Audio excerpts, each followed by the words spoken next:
തേങ്ങ ചേർക്കാതെ വളരെ എളുപ്പത്തിൽ തയ്യാറാക്കാവുന്ന ഒരു സിമ്പിൾ തക്കാളി ചട്നിയാണ് ഇന്ന് റെഡിയാക്കുന്നത്. ഇഡ്ഡലിക്കും ദോശക്കും നല്ലൊരു കോമ്പിനേഷനായ ഈ ചട്നി വളരെ കുറച്ച് ചേരുവകൾ മാത്രം മതി പെട്ടെന്ന് തന്നെ റെഡിയാക്കാം. വീഡിയോ ഇഷ്ടപ്പെട്ടാൽ ഒരു ലൈക്ക് അടിക്കാനും എന്നെ ഫോളോ ചെയ്തൊന്ന് സപ്പോർട്ട് ചെയ്യാനും മറക്കല്ലേ. ഒരു കുഞ്ഞു വീഡിയോയാണ്, സ്കിപ്പ് ചെയ്യാതെ മുഴുവനായിട്ട് കാണാൻ ശ്രമിക്കണം. ചട്നി റെഡിയാക്കാനും വേണ്ടിയിട്ട് ഒരു പാൻ അടുപ്പിൽ വെച്ചിട്ട് 1 ടേബിൾ സ്പൂൺ നിറയെ വെളിച്ചെണ്ണ ഒഴിച്ചിട്ടുണ്ട്. അതിലേക്ക് 6 വെളുത്തുള്ളി ഒന്ന് ക്ലീൻ ചെയ്ത് ഇട്ട് കൊടുത്തിട്ടുണ്ട്. ഇത് വെളിച്ചെണ്ണയിൽ ഒന്ന് വഴറ്റിയെടുക്കുന്നുണ്ട്. എന്നിട്ട് അതിലേക്ക് ഒരു മീഡിയം സൈസിൽ വലിയുള്ളി ഇതുപോലെ ഒന്ന് ചെറുതാക്കി ഒന്ന് കട്ടാക്കിയതാണ്, അതും കൂടി ഇതിൻ്റെ കൂടെ ഒന്ന് വഴറ്റിയെടുക്കുന്നുണ്ട്. കൂടെ തന്നെ 3 കാശ്മീരി മുളകും കൂടി ഇതിൻ്റെ കൂടെ ഇട്ട് കൊടുക്കുന്നുണ്ട്. ഈ കാശ്മീരി മുളകിന് പകരമായിട്ട് എരിവുള്ള വറ്റൽമുളകും ചേർക്കാം. ഒരുപാട് നേരം വെളിച്ചെണ്ണയിൽ വഴറ്റിയെടുക്കൊന്നും വേണ്ട, ഒന്ന് വെന്ത് കുഴഞ്ഞ് കിട്ടിയാൽ മാത്രം മതി. ഉള്ളിയൊക്കെ ഒന്ന് വാടി വെന്ത് വന്നിട്ടുണ്ട്. ഈ ടൈമിൽ ഇതിലേക്ക് 2 വലിയ തക്കാളി ഞാൻ ഇതുപോലെ ഒന്ന് കട്ടാക്കി എടുത്തിട്ടുണ്ട്, അത് ഇട്ട് കൊടുക്കുന്നുണ്ട്. എത്രത്തോളം കറി വേണം എന്നതിനനുസരിച്ച് ഇതിൽ കൂട്ടിയും കുറക്കൊക്കെ ചെയ്യാം. തക്കാളി ആയാലും വെല്ലുള്ളി ആയാലും ഒക്കെ. ഈ തക്കാളിയും കൂടി ഈ വെളിച്ചെണ്ണയിൽ നന്നായിട്ട് തന്നെ ഒന്ന് വാട്ടിയെടുക്കുക.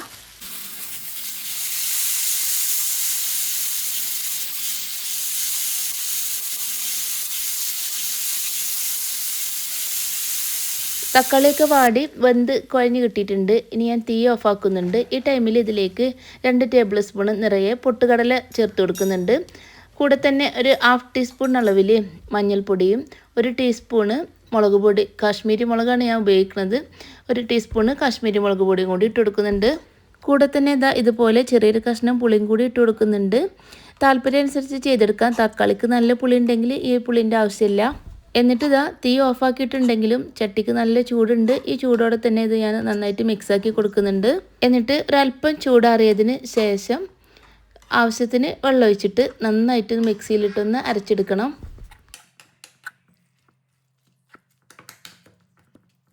ചട്ടി ഒന്ന് കഴുകിയെടുത്തിട്ട് വീണ്ടും ഞാൻ അടുപ്പിൽ വെച്ചിട്ടുണ്ട്. ചൂടായതിന് ശേഷം 1.5 ടേബിൾ സ്പൂണ് വെളിച്ചെണ്ണ ഒഴിച്ചിട്ടുണ്ട്. വെളിച്ചെണ്ണ ചൂടായിട്ട് 1 ടീസ്പൂണ് കടുകും കൂടി ഇട്ടൊന്ന് പൊട്ടിച്ചെടുക്കുന്നുണ്ട്.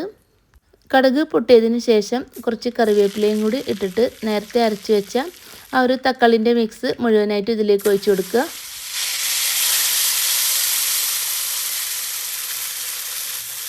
കറി അത്യാവശ്യം കുറുകിയിട്ടാണ് ഇരിക്കുന്നത്.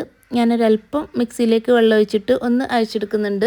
ഇതിലേക്ക് ഇനി ആവശ്യത്തിനുള്ള ഉപ്പും ഒരല്പം കായപ്പൊടിയും കൂടിയും ചേർത്ത് കൊടുക്കുന്നുണ്ട്. എന്നിട്ട് നന്നായിട്ട് തന്നെ ഞാനൊന്ന് മിക്സാക്കി എടുക്കുന്നുണ്ട്. ഇനി പ്രത്യേകിച്ച് വേവാനൊന്നും ഇല്ലെങ്കിലും എല്ലാം കൂടി ഒന്നിച്ചൊന്ന് തിളച്ച് വരട്ടെ. കറി നന്നായിട്ട് ചൂടായി തിളച്ച് വരുന്നുണ്ട്. ഈ സമയത്തിലേക്ക് അവസാനമായിട്ട് ഒരല്പം മല്ലിയില ചെറുതാക്കി കട്ടാക്കിയിട്ടും കൂടി ഇട്ട് കൊടുക്കുന്നുണ്ട്. ഇനി തീ ഓഫാക്കുന്നുണ്ട്. തേങ്ങ അരച്ചിട്ടില്ലെങ്കിലും നല്ല കുറുകിയ ഗ്രേവിയോട് കൂടിയിട്ടുള്ള സൂപ്പർ ടേസ്റ്റുള്ള ചട്നി റെഡി ആയിട്ടുണ്ട്. വളരെ എളുപ്പത്തിൽ റെഡിയാക്കാവുന്നതേ ഉള്ളൂ. ചൂട് ദോശക്കൊപ്പം അടിപൊളി കോമ്പിനേഷൻ തന്നെയാണ്. ട്രൈ ചെയ്ത് നോക്കണേ. വീഡിയോ ഇഷ്ടപ്പെട്ടാൽ ഒരു ലൈക്ക് അടിക്കാനും സഹാരി കുക്കിംഗ് എന്ന എൻ്റെ ചാനലൊന്ന് ഫോളോ ചെയ്ത് സപ്പോർട്ട് ചെയ്യാനും മറക്കല്ലേ.